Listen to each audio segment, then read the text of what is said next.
السلام عليكم ورحمة الله تعالى وبركاته. أعوذ بالله من الشيطان الرجيم. بسم الله الرحمن الرحيم.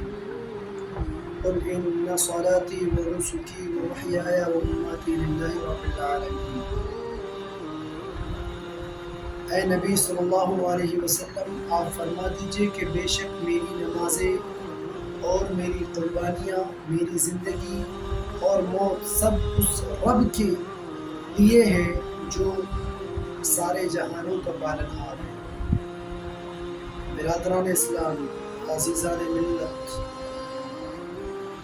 آج عید کا دن ہے، بڑا ہی پرمسرت اور برکت والا دن ہے۔ عید کا دن، عید کے لغوی معنی تو بار بار لوٹ کر آنا ہوتا ہے، مگر اصطلاحاً عید خوشی کے دن کو کہتے ہیں۔ کس کو؟ اصطلاحاً عید خوشی کے دن کو کہتے ہیں۔ کسی کے لیے بھی خوشی کا وقت کب ہوتا ہے، یہ اگر ہم دیکھیں تو نظر آئے گا کہ ہر ایک کو اپنے کام کی تکمیل پر اس کا جو معاوضہ ملتا ہے اس پر اس کو خوشی ہوتی ہے۔ مثلاً ایک ملازم کو ہر ماہ کی پہلی تاریخ کے آنے پر اس لیے خوشی ہوتی ہے کہ وہ تنخواہ کا دن ہوتا ہے۔ ایک مزدور کو کام کے اختتام پر جہاں محنت شاقہ کے بعد اسے راحت نصیب ہوتی ہے، راحت ملتی ہے، وہیں اس کو اجرت بھی ملتی ہے۔ ہر محنتی کو اس کا محنتانہ ملنا ہی چاہیے۔ دنیاوی دستور ہے، محنتی کو محنت کا صلہ ملتا ہے، مزدور کو مزدوری ملتی ہے، اور ایک محنتی کے لیے محنتانہ عید ہے، مزدور کے لیے اس کی مزدوری عید ہے۔ اہل دنیا جب کام لے تو اجرت اور مزدوری دے۔ رب تبارک و تعالی جو بندوں پر بڑا شفیق بھی ہے، کریم بھی ہے، رحیم بھی ہے، رؤوف بھی ہے، رمضان بھر کے روزے رکھوائے، سحری میں اٹھائے، رات میں کھلائے، دن میں بھوکا اور پیاسا رکھے، اور اس پر مزید تراویح کی نمازیں پڑھنے کا حکم دے، اور ساتھ ہی ساتھ میں دنوں میں 17 رکعتیں نماز پڑھنے کا حکم دے، اور رات میں تقریباً کل 37 رکعت پڑھوائے، پھر کوئی انعام نہ دے، تو یہ اللہ عز و جل کی شان کے خلاف ہے۔ اللہ عز و جل کی شان کے خلاف ہے کہ اللہ عز و جل اپنے بندے سے اتنا کام کر رہا ہے، اور اللہ عز و جل شفیق بھی ہے، رحیم بھی ہے، رؤوف بھی ہے، غفور بھی ہے، اور اللہ اس کی اجرت نہ دے۔ دنیا والے چھوٹے چھوٹے کام کی اجرت دے، اور اللہ عز و جل اتنے بہترین اور مبارک کام لے رہا ہے بندوں سے، اور اس کا اجر اللہ عز و جل نہ دے، تو یہ اللہ عز و جل کی شان کے خلاف ہے۔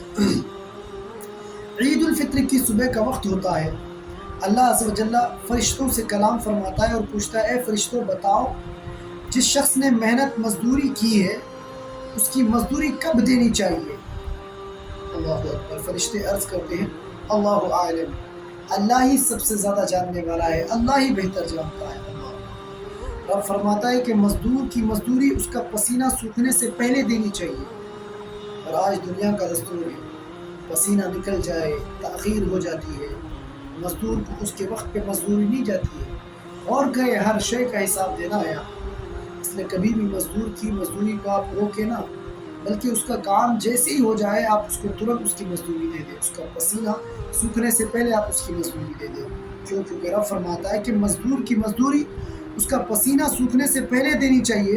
اور پھر فرماتا ہے کہ اے فرشتوں بتاؤ، تم نے رمضان میں میرے بندوں کو کس حال میں پایا؟ اللہ اکبر۔ وہ فرشتے جنہوں نے تخلیق انسانیت پر کہا تھا کہ اے میرے پروردگار، کیا تو ایک ایسی مخلوق کو پیدا کرے گا جو زمین میں جا کر فساد اور قتل و غارت کرے گی، قتل و قتال کرے گی؟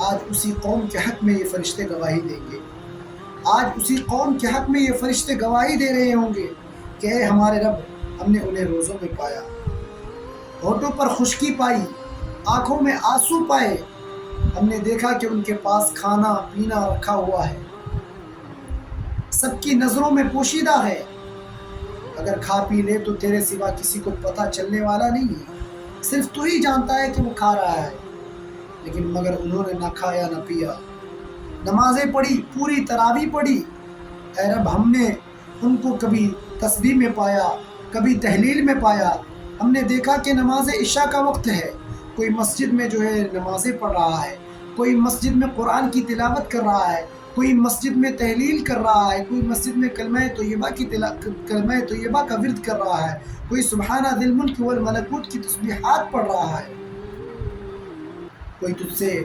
سبحانہ ذی الملک والملکوت کی تسبیح پڑھ کر فریاد کر رہا ہے۔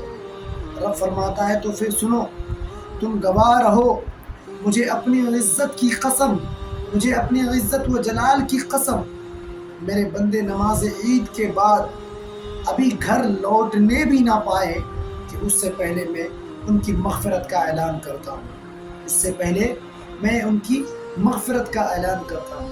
حضرات محترم، اللہ عز و جل سبحانہ و تعالی اپنے بندوں کو مایوس نہیں کرتا۔ آپ کبھی مایوس اور پریشان نہ ہو، اللہ عز و جل آپ کی مدد و نصرت ضرور فرمائے گا۔ اگر آپ برے حالات سے گزر رہے ہیں یا آپ کو دقتیں مشقتیں آ رہی ہیں، آپ بالکل فکر نہ کریں، اللہ عز و جل آپ کے ہر کام کو جو ہے پورا فرمائے گا ضرور، لیکن اس کے لیے آپ کو اللہ پر بھروسہ رکھنا پڑے گا، اللہ سے ڈرنا ہوگا، اپنے دل میں تقوی اور پرہیزگاری رکھنی ہوگی۔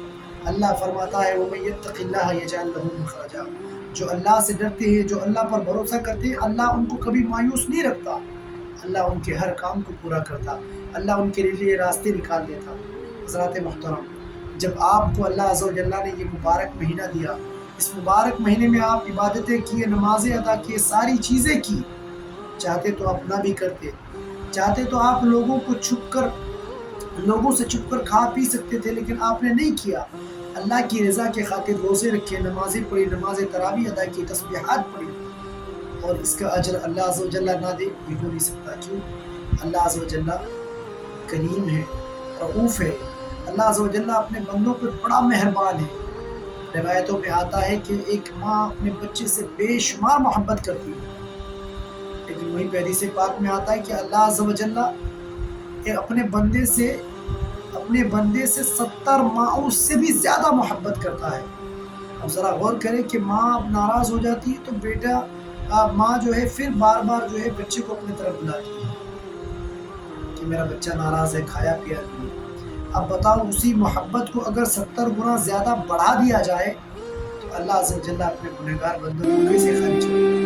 اسی لیے اللہ عز و جل نے یہ مبارک مہینہ ہمیں عطا کیا، اور اس مبارک مہینے کے بعد اللہ عز و جل نے ہمیں عید الفطر نصیب کیا کہ ہم جو ہے پورے مبارک مہینے میں اللہ عز و جل کی رضا کے خاطر ہم بھوکے رہے، اور عید الفطر کے دن اللہ کی رضا کی خاطر ہم جو ہے سے کم شیر ہو جائیں، کھائے ان کی باتوں کو پھیلائیں، عیدگاہ میں جا کر لوگوں کو یہ پیغام دیں کہ ہم نے جو ہے اللہ کی خاطر روزے رکھے اور اللہ کے حکم سے آج ہم عید کی نمازیں ادا کرنے آئے۔ لہٰذا کوشش کریں کہ عید کے دن آپ جو ہے خرافات نہ کریں، غلط کاموں میں نہ پڑیں۔ آج کا سسٹم ہے عید کی نماز ادا کرنے کے بعد جو رمضان میں عبادتیں کی تھی، نمازیں پڑھی تھی، یہ ساری کی ساری چیزیں بیکار چلی جاتی ہیں۔ اس کی وجہ یہ ہے کہ انسان غلط کاموں میں پڑ جاتا ہے۔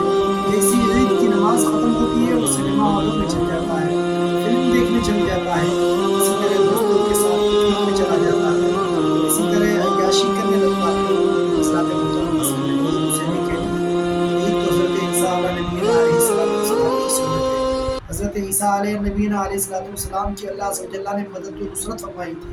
اگر آپ بھی اچھی طرح عید کو ادا کریں گے اور عید کے دن کو اچھی طرح گزاریں گے تو اللہ عز و جل ضرور آپ کی بھی مدد و نصرت فرمائے گا، آپ کے رزق کو بڑھائے گا، اللہ عز و جل آپ کے کاروبار میں مدد فرمائے گا، اللہ عز و جل کا فضل و کرم آپ کے گھر پہ ہوگا، اللہ عز و جل اپنی رحمتوں اور اپنی برکتوں کا نزول آپ کے گھر پہ فرمائے گا۔ یہ ساری چیزیں ہوگی، بس ایک چیز کرنا پڑے گا، آپ کو یہ دنیا میں خرافات چھوڑنے پڑیں گے۔ عید کے دن خاص طور پر آپ یہ دنیا میں خرافات نہ کریں۔ اللہ پورا رمضان مبارک اللہ نے یہ ٹریننگ رکھی ہے تاکہ انسان عید کی نماز کے بعد سدھر جائے، لیکن آج کا دور یہ ہے کہ ہم عید کی نماز کے فوراً بعد ہم خرافات میں پڑ جاتے ہیں۔ میرے عزیز و دوستو، میرے مسلمان بھائیوں، غور و فکر کریں کہ اللہ عز و جل نے عید کا مبارک دن رکھا اور اس مبارک دن میں آپ غلط کاموں کی طرف جا رہے ہیں۔ کیا آپ کے ہاتھ نہیں کانپتے؟ کیا آپ کا دل یہ گوارا کرتا ہے کہ اللہ عز و جل اتنی مبارک دسترخوان ہمارے سامنے رکھ رہا ہے، اور ان دسترخوانوں کو چھوڑ کر ہم جو ہے پکنک پہ جا رہے ہیں، ہم غلط کاموں میں پڑ رہے ہیں۔ حضرات محترم، غور و فکر کریں اور جتنا سے زیادہ ہو سکے اللہ عز و جل کی بارگاہ میں گڑ گڑا کر توبہ کریں، توبۃ النصوحہ کریں کہ اللہ عز و جل آپ کو، ہم تمام کو ہدایت نصیب عطا فرمائے، خاتمہ بالخیر نصیب عطا فرمائے۔ جب خاتمہ ہو زباں پہ کلمہ طیبہ اور سامنے چہرے اقدس صلی اللہ علیہ وسلم کی زیارت نصیب عطا فرمائے۔ وآخر دعوانا الحمدللہ رب العالمین۔ السلام علیکم ورحمۃ اللہ وبرکاتہ۔